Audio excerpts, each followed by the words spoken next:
جی السلام علیکم۔ آج میں پھر آپ کی خدمت میں حاضر ہوں۔ آج کا جو ہمارا ٹاپک ہے وہ ہے ایپیلیپسی، یعنی مرگی کے دورے کن لوگوں کو پڑتے ہیں، کیا کیا اس کی وجوہات ہیں، اس کے بارے میں ہم کچھ آج بات کریں گے انشاءاللہ۔ ایپیلیپسی یا مرگی عام زبان میں اردو میں ہم کہتے ہیں، یہ کیا چیز ہے، یہ کن لوگوں کو ہوتی ہے۔ مرگی ایک مرض ہے، عام مرض ہے جو موسٹلی لوگوں کو ہو جاتا ہے، اور تقریباً 2% آبادی جو ہوتی ہے اس کو مرگی کا یہ مرض ہوتا ہے۔ اس میں مریض فوری طور پر اور مکمل طور پر بے ہوش ہو جاتا ہے، میل میں بھی ہو سکتا ہے اور یہ فیمیل میں بھی ہو سکتا ہے، اور جو تمام عضلات کی حرکات ہوتی ہیں نا وہ بند ہو جاتی ہے، اور مریض کو جھٹکے لگنا سٹارٹ ہو جاتے ہیں۔ اس کی کازز کیا ہیں، اسباب کیا ہیں۔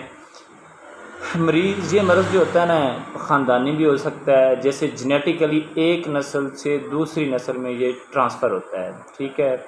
اس کی ایک اور وجہ بھی ہو سکتی ہے، صدمہ جو ہوتا ہے، دماغ کا صدمہ لگ جائے، کوئی پریشانی ایک مریض لے کے بیٹھ جائے اور اس چیز کو بار بار سوچتا رہے، ریپیٹ کرتا رہے، تو یہ اس کو بھی ایپیلیپسی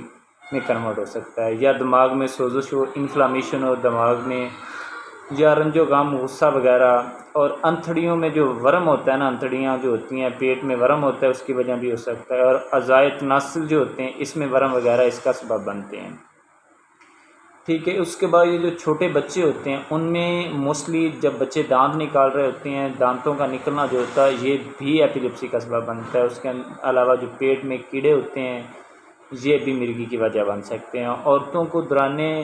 ماہواری یعنی حیض کے دوران یہ مرض ہو جاتا ہے، یا جب حمل فیمیلز کو ہوتا ہے تب اس کو یہ جناب علی ہو جاتا ہے۔ اور موسٹلی ہمارے کل بھی ایک جناب علی ہمارے پاس ایک ایپیلیپسی کا پیشنٹ آیا تھا، تقریباً اس کی 27 ایج رہی تھی، اور اس کو جو نا وڈالز آ رہے تھے، اس کے دورے پڑ رہے تھے، تو وہ بندہ ایک بھاگ کے آیا، جی اس کو جوتا سنگھاؤ، تو یہ غلط ہے۔ جوتے سے مریض کو کچھ ہو سکتا ہوتا ہے، جوتا خراب، وہ انفیکٹڈ ہوتے ہیں ظاہری بات ہے، تو اس سے اس کو کوئی اور مرض ہو سکتا ہے۔ جوتے کا کوئی کنسیپٹ نہیں ہے، یہ اس کا دورانیہ 4 سے 5 منٹ بھی ہو سکتا ہے، اور آدھا گھنٹہ 25 منٹ کے قریب بھی ہو سکتا ہوتا ہے۔ لہٰذا یہ کہتے ہیں جی اس کو پلاسٹک کا چمڑا سنگھاؤ یا جی جوتا سنگھاؤ تو یہ بندہ ٹھیک ہو جائے گا، اس کی کوئی حقیقت نہیں ہے، یہ غلط چیز ہے۔ 5-6 منٹ ہو جاتے ہیں، پھر ہم جوتا لاتے ہیں سنگھاتے اس کو ٹائم لگتا ہے، 2-4 منٹ بعد وہ خود بخود اٹھ جاتا ہے۔ اچھا جی، اس مرض کی 2 اقسام ہیں، گرینڈل مال یا شدید مرگی، یا پیٹال مال یعنی خفیف مرگی۔ اس کے کلینکل فریکچرز کیا کیا ہیں، وجوہات کیا کیا ہیں، اس کے متعلق کچھ تھوڑی سی بات کرتے ہیں۔ مریض کو پہلے خفیف علامات ہوتی ہیں، ٹھیک ہے، اس کا جو چہرہ ہوتا ہے وہ زرد پڑنا سٹارٹ ہو جاتا ہے، ہاتھوں کی انگلیاں ایسے پکڑی جاتی ہیں، اس کے علاوہ جو چہرہ زرد پڑ جاتا ہے، بعض اوقات جو بندہ سو رہا ہوتا ہے سوتے وقت بھی مرگی کا دورہ پڑ جاتا ہے، اور مریض کو اور کسی کو خبر بھی نہیں ہوتی۔ شدید مرگی کے حملے میں جو مریض ہوتا ہے بے ہوش ہو جاتا ہے، اور اس کے منہ سے کبھی کبھی جب یہ شدید ہو جاتا ہے تو جھاگ نکلنا سٹارٹ ہو جاتی ہے، اور دانت آپس میں جڑ جاتے ہیں، اور کچھ لوگ چمچ مار کے دانت سیٹ کر رہے ہوتے ہیں، جی اس کی دندن پٹتے ہیں، جی یہ وہ، تو یہ بہت غلط چیز ہے۔ دانت ٹوٹ جاتا ہے، اور اس کے جب دانت اٹ جاتے ہیں اور زبان دانتوں کے نیچے آ کے کٹ جاتی ہے، اکثر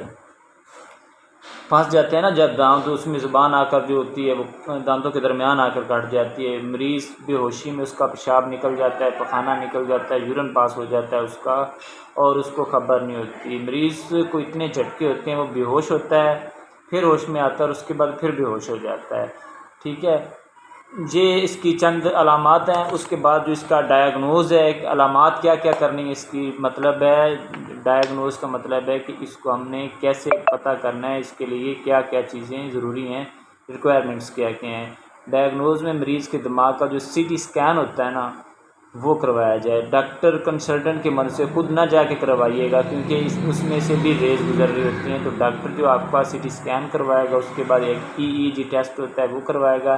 سی ٹی اسکین پر ہم دماغ میں ورم یا انفلامیشن یا دماغ کا کوئی ایشو ہے، یا کوئی چوٹ لگی تھی تو اس کی وجہ سے اس کا دماغ کا کوئی ایشو آ رہا ہے، تو ہم سی ٹی اسکین وہ دیکھتے ہیں۔ ایپیلیپسی کا مرض کسی کو ہو جائے تو سب سے پہلے کنسلٹنٹ نیورولوجسٹ کو یا کسی کنسلٹنٹ سائیکیٹرسٹ سے بات کریں، اس کو چیک کروائیں، اور یہ قابل علاج مرض ہے، اور اس کا کم از کم جو ڈیوریشن ہوتا ہے 2 سال ہوتا ہے،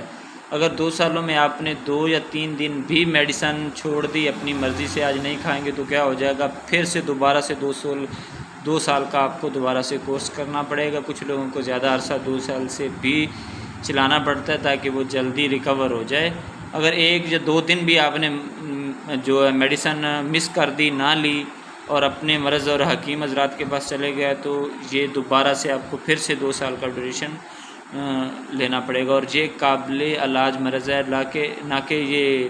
لا علاج مرض ہے۔ لہٰذا اپنے پیاروں کو بچائیں، اور اگر کسی کو یہ مسئلہ ہے تو وہ ہم سے کانٹیکٹ کر سکتے ہیں، ہم آپ کو بہتر گائیڈ کر سکتے ہیں۔ انشاءاللہ العزیز حاضر ہوں گا ایک نئی ویڈیو کے ساتھ، اور مجھے بتانا ہے اگر کسی کو اسپیسیفک کوئی ایشو ہے تو وہ مجھے کمنٹ باکس میں پوچھ سکتا ہے۔ تب تک کے لیے خدا حافظ۔